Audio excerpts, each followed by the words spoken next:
Dans cette vidéo, je vous parlerai de faits peu connus sur la civilisation la plus ancienne et continue du monde. La bière était la boisson quotidienne des anciens Égyptiens. Elle était la boisson alcoolisée la plus populaire en Égypte ancienne et était consommée par des personnes de toutes les classes sociales. Elle était fabriquée à partir d'orge et aromatisée avec divers ingrédients tels que des dattes, du miel et des herbes. La bière était considérée comme un élément essentiel de l'alimentation des anciens Égyptiens, consommée quotidiennement par les hommes et les femmes. Elle était également utilisée dans des cérémonies religieuses et était censée avoir des propriétés médicinales. La brasserie de la bière était une industrie importante en Égypte ancienne et était souvent produite par des femmes au sein du foyer ou par des brasseurs professionnels dans de grandes brasseries. Bien que la bière fût la boisson alcoolisée la plus populaire en Égypte ancienne, le vin était considéré comme un article de luxe et était principalement consommé par les riches. Le vin était fabriqué à partir de raisins et était souvent aromatisé avec divers ingrédients tels que du miel et des herbes. Il était généralement consommé lors de banquets, de festins et de cérémonies religieuses. La qualité du vin variait en fonction de la région et de la récolte, et certains vins étaient très appréciés et considérés comme des articles de luxe. Les anciens Égyptiens croyaient que le vin avait des propriétés médicinales et l'utilisaient comme remède contre divers maux. Cependant, le vin n'était pas aussi largement consommé que la bière en Égypte ancienne, car il était plus cher et moins facilement disponible. Outre la bière et le vin, les anciens Égyptiens consommaient également de l'hydromel, fabriqué à partir de miel et d'eau. Cependant, l'hydromel n'était pas aussi largement consommé que la bière et le vin, et il était principalement consommé par les classes supérieures. Les anciens Égyptiens ont conclu l'un des premiers traités de paix connus. Les Égyptiens étaient connus pour leur conquête militaire et leur expansion territoriale, mais ils reconnaissaient également l'importance de la diplomatie et des relations pacifiques avec leurs voisins. En fait, les Égyptiens sont responsables de l'un des premiers traités de paix connus, appelé le traité de Kadesh.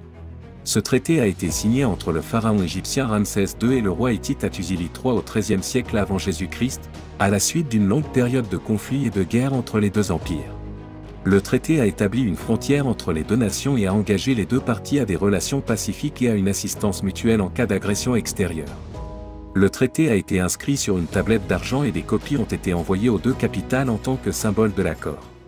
Le traité de Kadesh est considéré comme un moment décisif dans l'histoire de la diplomatie et des relations internationales, et il démontre les compétences politiques et diplomatiques avancées des anciens Égyptiens.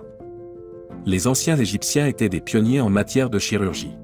Les anciens Égyptiens étaient habiles dans diverses formes de traitement médical, y compris la chirurgie. Des preuves archéologiques suggèrent que des interventions chirurgicales ont été pratiquées dès la période prédynastique, et des techniques chirurgicales avancées ont été développées pendant la période du Nouvel Empire. Certaines des interventions chirurgicales réalisées par les médecins égyptiens anciens comprenaient le traitement des fractures, l'ablation de tumeurs, l'amputation de membres et le traitement de blessures et d'infections. Dans certains cas, des opérations étaient pratiquées avec le patient sous anesthésie, à l'aide d'un mélange de narcotiques et d'alcool. Les anciens Égyptiens avaient également une compréhension sophistiquée de l'anatomie humaine, comme en témoigne la précision de leur pratique de momification. Des momies ont été trouvées avec des incisions et des réparations chirurgicales suggérant l'utilisation de techniques chirurgicales avancées. Un des exemples les plus célèbres de chirurgie égyptienne ancienne est le papyrus Edwin Smith, l'un des plus anciens textes médicaux connus au monde. Ce papyrus décrit diverses interventions chirurgicales et traitements, notamment le traitement des traumatismes crâniens, des fractures et des lésions de la moelle épinière.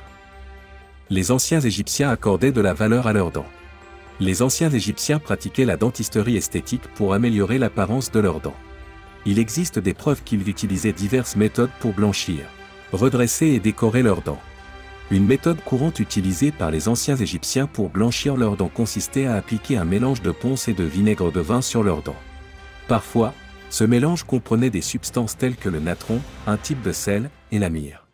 Ce mélange agissait comme un abrasif doux. Il était appliqué sur les dents à l'aide d'un petit bâton en bois et aidait à éliminer les taches de surface et la plaque dentaire. Une autre technique utilisée par les anciens Égyptiens pour redresser leurs dents était de les ligaturer avec du fil d'or ou d'argent. Cette méthode était probablement réservée aux personnes fortunées, car elle nécessitait un savoir-faire et des matériaux coûteux. En plus de ces techniques, les anciens Égyptiens utilisaient divers matériaux pour décorer leurs dents, notamment des pierres semi-précieuses, de l'ivoire et même des os d'animaux. Ces matériaux étaient souvent façonnés et polis pour créer des motifs et des dessins élaborés. Les anciens Égyptiens ont inventé le contrat de mariage. Les contrats de mariage dans l'Égypte ancienne étaient des accords légaux qui définissaient les termes du mariage et les droits et responsabilités des conjoints. Ces contrats étaient généralement rédigés sur du papyrus ou des ostracas, de petits morceaux de poterie ou de pierre, et étaient considérés comme juridiquement contraignants. L'un des plus anciens contrats de mariage connus est le papyrus de Car, qui remonte à environ 1825 avant notre ère et contient divers textes juridiques et médicaux liés à la vie en Égypte ancienne. Parmi ces textes figure un contrat de mariage qui spécifie les modalités de l'union entre une femme nommée Néphérotep et un homme nommé Sobekmos. Le contrat stipule que Sobekmos fournira à Néphérotep une maison et une allocation mensuelle de céréales et d'autres biens, ainsi que des vêtements et d'autres articles. Le contrat comprend également des dispositions pour la division des biens en cas de divorce ou de décès du mari. Le contrat de mariage le plus ancien de l'Égypte ancienne est le papyrus de Turin-Strike, qui remonte à la XIIe dynastie. Le papyrus contient un enregistrement d'un contrat de mariage entre un homme nommé Ankmos et une femme nommée Satjuti. Le contrat est notable pour sa longueur et son niveau de détail, et il inclut des dispositions relatives aux biens du couple, aux arrangements financiers et aux obligations mutuelles envers eux et leurs familles. Contrairement à certains autres contrats de mariage de l'Égypte ancienne, le papyrus de Turin-Strike comprend des dispositions permettant à la femme de posséder et de gérer ses propres biens, ainsi que de s'engager dans des activités commerciales.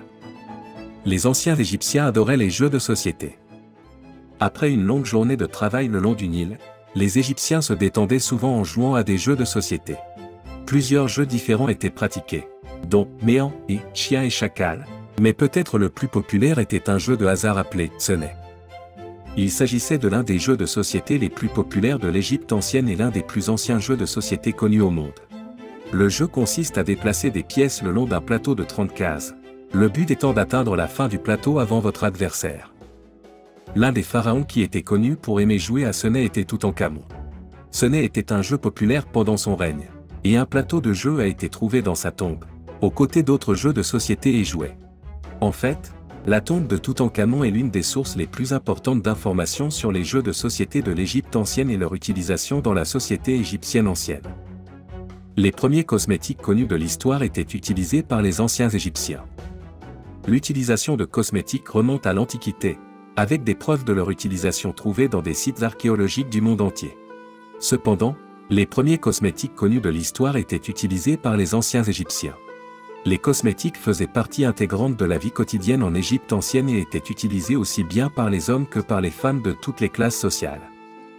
Les premières preuves de cosmétiques en Égypte ancienne remontent à la période prédynastique, qui s'est étendue d'environ 6000 avenue Jésus-Christ à 3100 avenue Jésus-Christ. Des fouilles archéologiques ont révélé des palettes et des récipients pour les cosmétiques, ainsi que des traces de cosmétiques eux-mêmes, y compris des pigments et des poudres. Certains des premiers cosmétiques utilisés en Égypte ancienne comprenaient de l'ocre rouge, qui était utilisé comme pigment pour les lèvres et les joues, et du khol, qui servait à assombrir les paupières et les sourcils. Les parfums et les huiles parfumées étaient un autre aspect important des cosmétiques de l'Égypte ancienne. Ils étaient utilisés à la fois à des fins cosmétiques et médicinales, et étaient souvent fabriqués à partir d'ingrédients exotiques tels que la myrrhe, l'encens et les fleurs de lotus.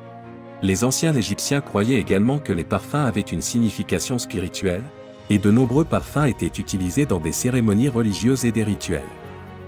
L'éducation était le privilège des garçons issus de familles aisées. L'éducation dans l'Égypte ancienne était principalement axée sur la formation de scribes et de fonctionnaires pour des rôles administratifs et religieux. Le système éducatif était assez formalisé, avec des écoles souvent rattachées à des temples ou à des institutions gouvernementales.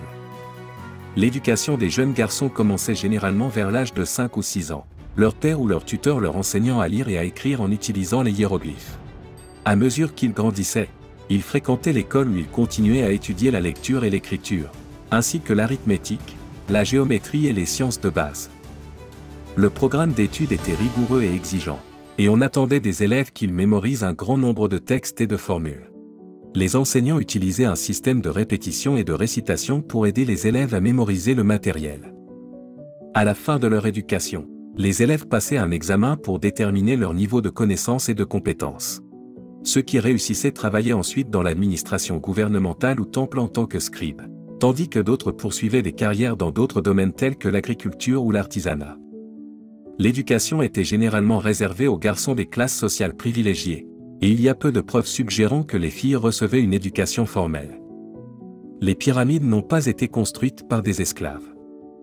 Bien que la construction de la Grande Pyramide de Gizeh ait été un exploit monumental qui a nécessité une main-d'œuvre considérable et des compétences en ingénierie sophistiquées, il y a peu de preuves suggérant que les ouvriers qui l'ont construite étaient des esclaves. En fait, la plupart des historiens estiment que les ouvriers qui ont construit la pyramide étaient probablement des ouvriers qualifiés et des artisans qui étaient payés pour leur travail et qui recevaient de la nourriture, un logement et des soins médicaux. Les graffitis trouvés près des monuments suggèrent qu'ils donnaient souvent des noms humoristiques à leurs équipes, comme les « ivrognes de Mancourt » ou les « amis de Khufu ».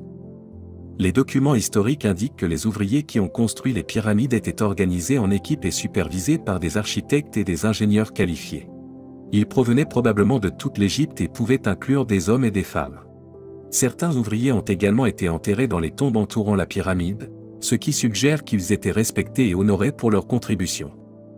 Par exemple, le soi-disant « cimetière des ouvriers » à Gizeh, situé à l'est de la Grande Pyramide, contient les restes de centaines de personnes qui ont participé à la construction des pyramides.